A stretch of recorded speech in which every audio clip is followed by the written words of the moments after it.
아, 복장이 조금 양해 부탁드립니다. 오늘 클럽 수업이 있어가지고, 어, 사실은 이번에 그 서울 경기권 정책, 도시 정책 분석하고, 그 다음에 이제, 전라도 쪽 있죠. 그 다음에 이제, 도시 정책 분석을 해드려야 돼요. 지방직 면접 준비하시는 분들 위해서. 이제 그래서 이제 그 클래스를 에어 클래스에 촬영해서 올려야 되는데 일정이 너무 바빴어요. 너무 바빠가지고 죄송합니다. 죄송하고 그래서 그 전라도나 아니면 세종시 쪽 이쪽 1대1 코칭 하시는 분들한테 이제 이게 사실 해드려야 되는데 일정이 너무 빡빡해요. 빡빡하고 그분들 이게 지방직은 면접 일정이 전부 다 다양하니까 제가 사실은 모든 일정을 다 맞춰드리기가 힘듭니다. 힘들고 그래서 고민을 하다가 제가 이제 유튜브에 DSA 컨설팅 채널에 무료로 오픈을 해드릴 건데 지방직 도시 정책을 여러분들이 혼자서 준비하는 방법은 제가 네이버에 공드림인가요? 공무원 드림인가? 어쨌든 그 유명 카페에 제가 이제 지방직 면접 도시 정책 혼자서 준비하는 방법에 대해서 상세히 설명한 글이 있습니다.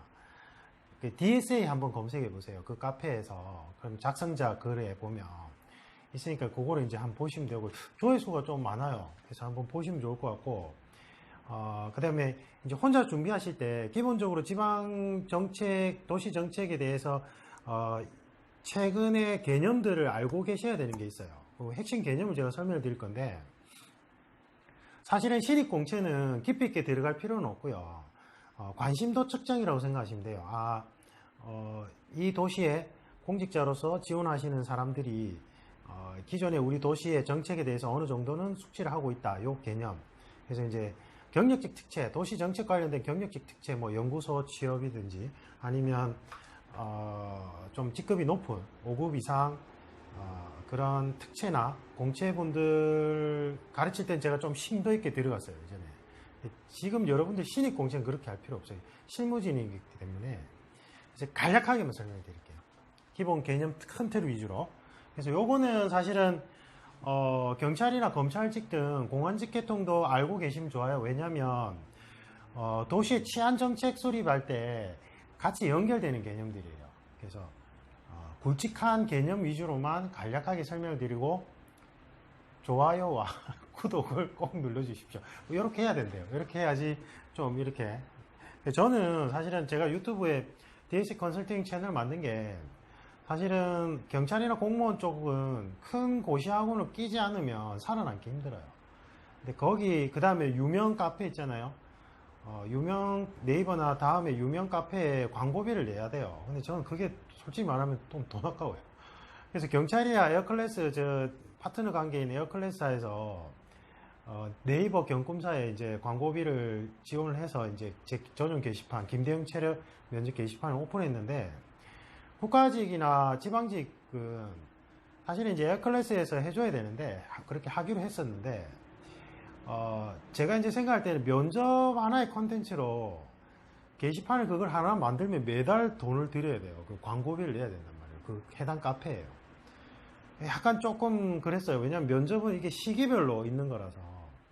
그래서 좀 그런 광고비가 좀 아깝다는 생각도 들었고, 그래서 이제 제가 제 그냥 채널에 무료로 여러 가지 여러분들이 도움되는 컨텐츠를 올려드리면 여러분도 도움되고, 그 다음에 저도 이제 광고 효과가 있기 때문에 그렇게 해서 이제 영상을 계속 업로드 중이거든요. 그래서 DSA 컨설팅사는 교육 프로그램 개발사입니다. 저도 교육 프로그램 개발하는 사람이고, 그래서 이제 공안직 계통은 제가 원래 무술가로서 오랜 경력을 가지고 있기 때문에 그 체력 향상 프로그램을 개발한 게 있어가지고 그걸 이제 무료로 이제 해드리고 있는데, 이 국가직이나 지방직 공무원 준비생분들은 사실은 뭐 이렇게 제가 해드릴 만한 게 없었어요. 그래서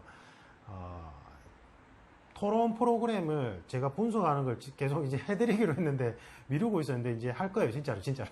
다음 주부터 뭐 100분 토론을 제가 이제 여러분한테 조금 더 쉽게 다가설 수 있게끔 풀이하는 영상을 올려드릴 거고, 그 다음에 이제 7급이나 5급 또는 경찰은 이제 헌법이 도입된다고 하던데, 헌법 개념 강의, 그러니까 사실은 심층 면접에서 내적, 외적 갈등의 기준점이 헌법이거든요. 제가 이제 헌법을 계속 가르쳐 왔어요, 오랫동안. 그래서 그러니까 심층 면접을 위해서, 시사 분석을 위해서. 그래서 개념 헌법 위주로 헌법 강의도 같이 올리려고 예정 중입니다. 그래서 필기 준비생 분들도 제 DSA 컨설팅 채널에 정기적인 구독을 하실 수 있게끔 유인 기재로, 그래서 좀 많이 주변에 추천 좀 해주십시오. 해주시고 여러분도 구독을 하시면 좋을 것 같고, 합격하고 나서도 도움이 될 수 있게끔, 뭐 시사 분석 이런 거는 도움 되잖아요. 여러분들이 공직자로 살아가실 때 뭐 기획 파트나 아니면 여러 가지 업무에 있어서 시사 분석이 필요할 때가 있거든요. 그래서 해지하지 마시고, 이게 좀 만들기 힘들어요, 그죠? 구독자를, 이 컨텐츠 자체가. 그래서 좀 다양하게 하려고 하니까 꼭 구독, 그 다음에 계속 지속적 유지 부탁드립니다. 이런 거는 사실 나중에 여러분들이, 도시정책은 사실은 광역시급 이상은 연구소에 의뢰를 하고요. 그 다음에 좀 규모가 작은 시군 쪽은 공무원들이 직접 하는 경우도 있어요. 이제 의뢰를 해서 본인들이 가다듬고 완성하는 경우가 있기 때문에 나중에 현직자분들도 아시면 좋은 내용들입니다. 자, 항상 도시정책에 보면 글로벌 자가 붙어요. 왜 그럴까요? 한 13, 14년 전부터, 정확하게 제가 지금 기억이 안 나는데, 수도 이전 있었죠. 노무현 정부 때. 수도를 이전하려고 해서 서울의 기득권 세력들이, 우리나라의 기득권 세력은 서울에 다 몰려 있잖아요. 근데 그 수도를 이전한다는 건 엄청난 거예요. 그러면 수도에 기반을 둔 기득권 세력들이 다 무너지는 거예요. 그러니까 반발이 엄청나겠죠. 그러니까 여러분들이 역사적 사실을 봐도 수도를 이전한다는 건 보통 일이 아니에요. 그러니까 수도를 이전한다는 얘기가 나온 거에 이제 붕괴를 했어요. 그래서 인서울이라는 고급화 전략을 채택하기 시작합니다. 광범위하게요. 그래서 제일 대표적인 곳이 서울의 중하위권 대학들이 이제 인구수가 계속 줄어들고, 사립대학은 어쨌든 학생을 받아야지만 살아남을 수 있단 말이에요. 그래서 그 전까지는 사실은 각 지역의 국립대학들이 명성이 높았어요. 그 다음에 이제 각 지역에 또 사립대학 한두 군데는 또 전통 있는 데가 있었거든요. 근데 그때 이후로부터 인서울 고급화 전략을 통해 가지고 블로그 마케팅이 막 성행할 때예요. 그래서 서울의 모든 것이 고급지다, 그러니까 다른 시군구에 비해서 라는 걸 끊임없이 주입을 시켰어요. 그런데 사실은 저희 세대는 이제 아닌데, 지금 이제 한 중고등학생, 그 다음에 이제 20대 후반까지도 인서울 고급화 전략에 세뇌당한 세대예요, 제가 볼 때는요. 그러니까 서울에 있는 것이 모두 다 고급지고, 그 외에 다른 도시에 있는 거는 뭔가 질이 떨어진다라는 인식이 박히기 시작했어요. 그러면서 그 다음에 이제 특목고가, 쟤는 이제 고교 평준화지만 특목고가 생겨나기 시작하면서 각 도시의 울수한 인재들이 다 서울로 몰려가는 거예요. 서울로. 인적 자원이 서울에 몰리기 시작하면 기반 사업 시설도 따라갑니다. 따라가요. 그러니까 원래 예전에 예를 들면 부산을 예로 들면 부산에 글로벌 기업들이 있었어요. 부산을 기반으로 하는. 그런데 글로벌 기업까지는 아니라도 좀 강소기업들이 있어요. 그다음에 이제 세계적으로 수출하는 그런 큰 회사들이 있었는데 그 다 본사를 서울로 옮기기 시작했어요. 몇 군데 있어요. 그러니까 다른 도시는 더 마찬가지겠죠. 그러니까 서울에 모든 역량이 집중되니까 국토의 대다수를 차지하는 도시들이 황폐화되기 시작해요. 인적 자원이 없으니까요. 물적 자원도 다 올라가요. 그래서 이제 나온 안이 좀 분산시키자 해서 공공기관에 이전하려고 했지만 공공기관 이전으로 안 돼요. 왜냐하면 이거는 벌써 인서울은 고급하다라는 마케팅, 이 심리적인 마케팅이 다 박혀있기 때문에 어떻게 방법이 없는 거예요. 다른 도시들이. 그러면 나머지 도시들이 살아남는 방법은 한국 내에서는 살아남을 수가 없어요. 우리 도시는 최첨단 도시예요 해봐야 서울에 비하면 이렇게 나오는 거예요. 그래서 돌파구가 필요한 게 글로벌이었어요. 글로벌. 좀 얘가 적절할지 모르겠는데 미술계 쪽에는 그 예전에 서울대나 뭐 홍익대인가요? 하여튼 특정 대학 출신이 아니면 미술계에서 살아남기가 힘들었대요. 그래서 특히나 각 지방에 있는 대학을 나온 미술가들은 전시회 한번 제대로 하기가 힘들었대요. 그랬는데 이제 가상현실 세계가 심화되고 정보통신기술이 발전하면서 요쪽인가 어디 지역에 모 지방 대학 출신 미술가 한 분이 이제 우라침이겠죠. 그래서 열이 받아서 그냥 홍콩에 옥션이 있어요. 그 그림을 올리는 옥션, 그러니까 경매 사이트가 있거든요. 자기 그림을 올리는데 반응이 폭발적이거든요. 한국에서는 야, 지방대학 출신이야? 무슨 지역 미술가야? 그런 사람이 뭐가 미술을 알겠어? 뭐가 예술을 알겠어? 해가지고 전시회도 제대로 할 수가 없었는데, 전 세계적인 예술가의 안목을 봤을 때 이 예술은 너무, 이 그림 너무 멋진 거예요, 작품은. 이분이 그렇게 해서 인정받기 시작했어요. 그러면서 예술계 쪽이 숨통이 트인 거예요. 아, 우리가 한국에서는 인서울 고급화라는 그러한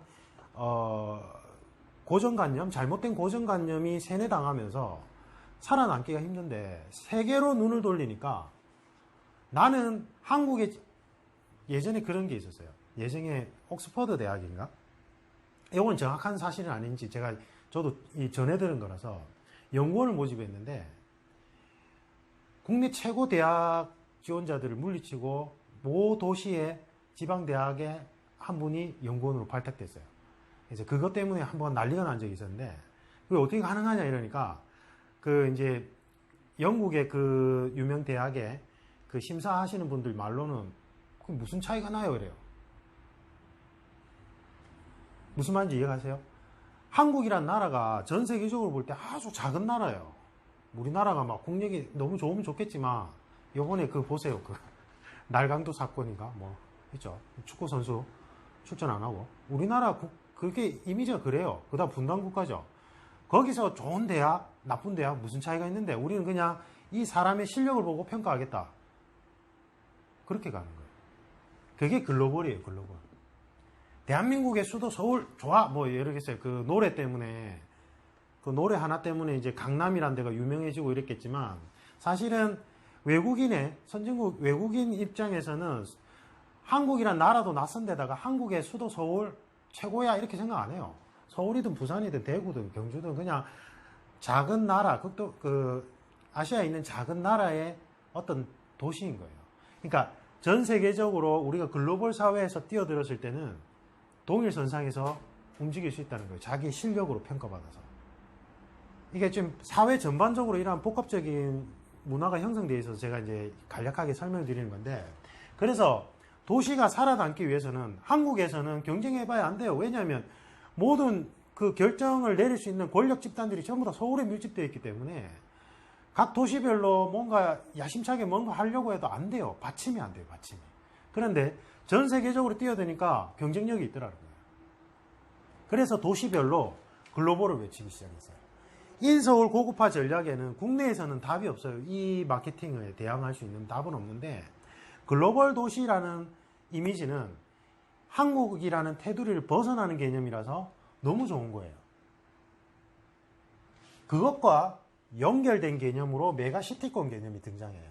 그러니까 도시정책에서 글로벌 부선, 글로벌 대구, 이게 그냥 만들어지는 용어가 아니에요. 아주 복잡한 배경을 가지고 고도의 전략으로 만들어져요. 그 다음에 메가시티권은 뭐냐면, 교통이 발전하면서, 통신이 발전하면서 주요 도시 위주로, 광역 도시 위주로 하나의 생활권으로 영역이 확대되기 시작했어요. 이렇게. 부산을 예를 들면 경남과 울산이 하나의 생활권으로 구축되기 시작해요. 교통이 발전하고, 그래서 이제 부산에서 출퇴근, 울산에서 출퇴근은 이렇게 돼요. 남부권. 대구는 대구를 중심으로 해서 대경권이라고 하는데, 도시들이 이렇게 출퇴근하거나 하나의 생활권으로 구축되고, 서울은 경기권이랑 뭐 거의 그죠? 생활권으로 구축되죠. 서남해 쪽은 광주 쪽, 광주를 중심으로 해서 생활권으로 구축돼요. 이게 메가시티권 개념이에요. 주요 중심 도시를 가지고 그 주변의 도시들이 하나의 생활권으로 뭉쳐지는 거 메가시티권. 그래서 메가시티권으로 구축되면 좀 더 글로벌로 나아갈 수 있는 바탕이 돼요. 이게. 예를 들면 부산은 해양 수도다, 우리나라 해양 수도다 라고 이제 천명하면서 이제 글로벌 도시로 도약할 수 있다는 거죠.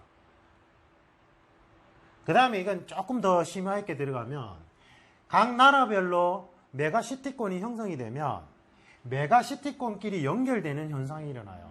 그러니까 이제 중국의 메가시티권과 한국의 메가시티권이 띠처럼 연결되는 오메가 트라이, 지금 정확하게 용어가 기회가 안 나는데, 오메가 형태로 트라이브가 형성된다. 뭐 이런 게 분석하거든요. 그래서 메가시티권끼리 연결, 그러니까 쉽게 얘기하면 도시 자매 결연, 그렇게 생각하시면 될 것 같아요. 그러니까 한국 정부와 자매 결연을 맺는 게 아니라 도시와 도시끼리 자매 결연을 맺는데, 그 자매 결연을 맺을 때 이게 메가시티권끼리 연결되는 현상이 일어나더라. 인적 자원을 교류하고 문화가 교류되더라. 그렇게 현상이 일어나더라는 거예요. 그 다음에 요건 이제 요렇게만 하게요. 이제 이게 어떻게 구체적으로 도시별 정책이, 세부 정책이 나오는지는 유료 영상 강의를 보면 되겠습니다. 근데 이제 제가 시간 관계상 이게 작년에 그 부울경 쪽, 그 다음에 대경권 쪽 촬영하고 계속 촬영 못하고 있어요. 제가 지금 제가 컨설팅사 오픈하고 뭐 원래 진행 중인 프로젝트 먼저 이렇게 완성하고 이렇게 하다 보니까 너무 바빠서 죄송합니다. 올해 겨울에는 제가 꼭 촬영하겠습니다. 저는 사실은 겨울이 약간 시간이 나거든요.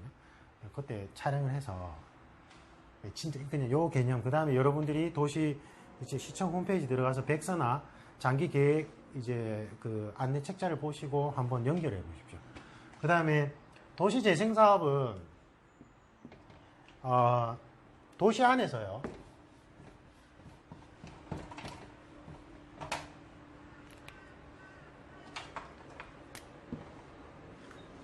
도시 안에서 원래 원도심이 있었겠죠. 그런데 신시가지가 구축되면 이 도심이 낙후화되기 시작을 할 거예요. 맞아요? 그런데 사실은 이게 원래 도심 역할을 했다면 기반이 있겠죠. 맞죠? 무언가. 그 다음에 예를 들면 부산을 예를 들면 삼복도로 같은 경우에는 일제시대 때부터 그 흔적들이 남아있는 도시예요. 그러니까 그 도시가 예전에는 철거 대상물로 봤어요. 철거 밀어버리고 아파트 짓자 이렇게 생각을 했는데, 이 도시의 흔적들이 사실은 역사를 대변하더라 이렇게 된 거예요. 그러면 그러한 각 마을의 역사적 또는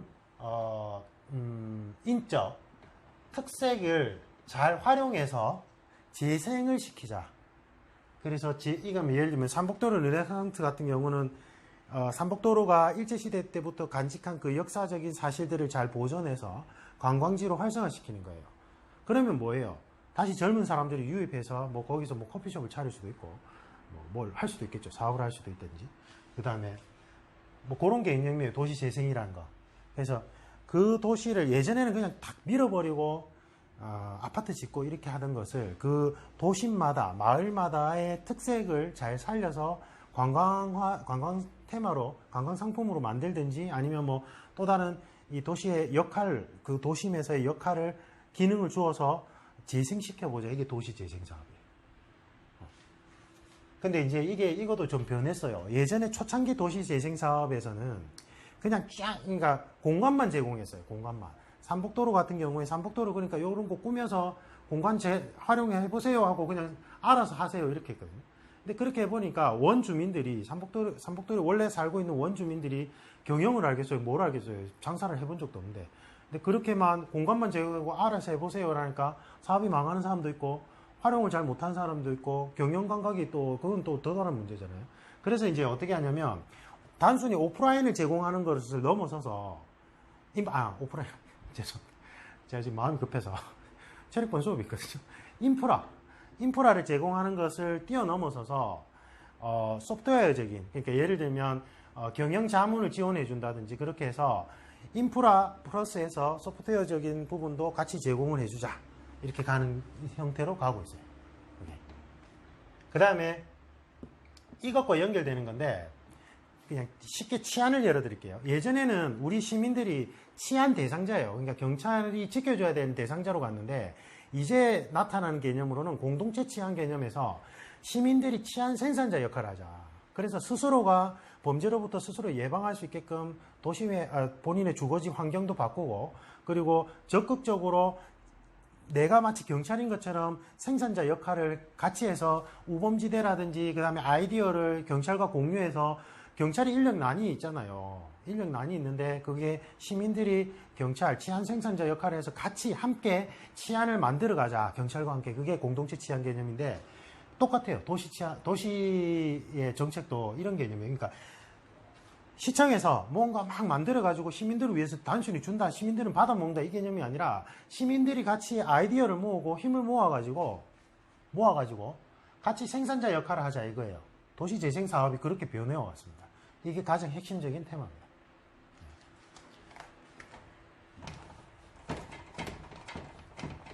그 다음에 덧붙여서 마지막으로 한 가지 말씀드리면, 사실은 중국이 급부상하면서 서울 경기권과 그 다음에 이제 전라도 쪽이죠. 이쪽 서남해 쪽이 이제 힘을 받을 수밖에 없었어요. 그래서 기존에 부산이나 대구 쪽이 위기감이 되게 컸는데 이제 지금 만약에 통일이 된다고 하면 유럽에서 오는 이 유라시아 철도가 관건이 돼요.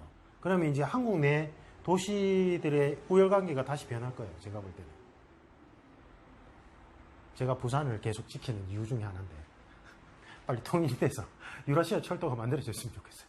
그러면 물류의 최종 관문지가 됩니다. 부산이요.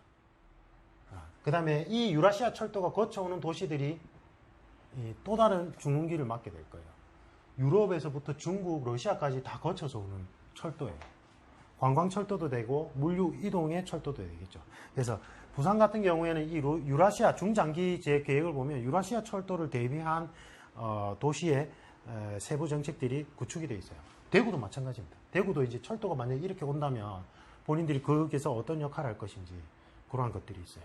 그래서 서남해 쪽 경기는 중국하고 바다로 바로 연결될 수 있기 때문에 그것과 관련된 정책들로 좀 짜여져 있었다면 이쪽 거는 이제 유라시아 철도가 관건이 돼요. 이건 중장기 계획적으로 열려져 있습니다. 제가 지금 시간 쫓겨가지고 급하게 설명드렸는데 어쨌든 기본적인 상황은 이거예요. 그러니까 요거를 큰 축으로 해서 세부 정책을 한번 살펴보시면 요 큰 축들이 어떻게 세부적으로 분화했는지 알 수 있을 겁니다. 이상입니다.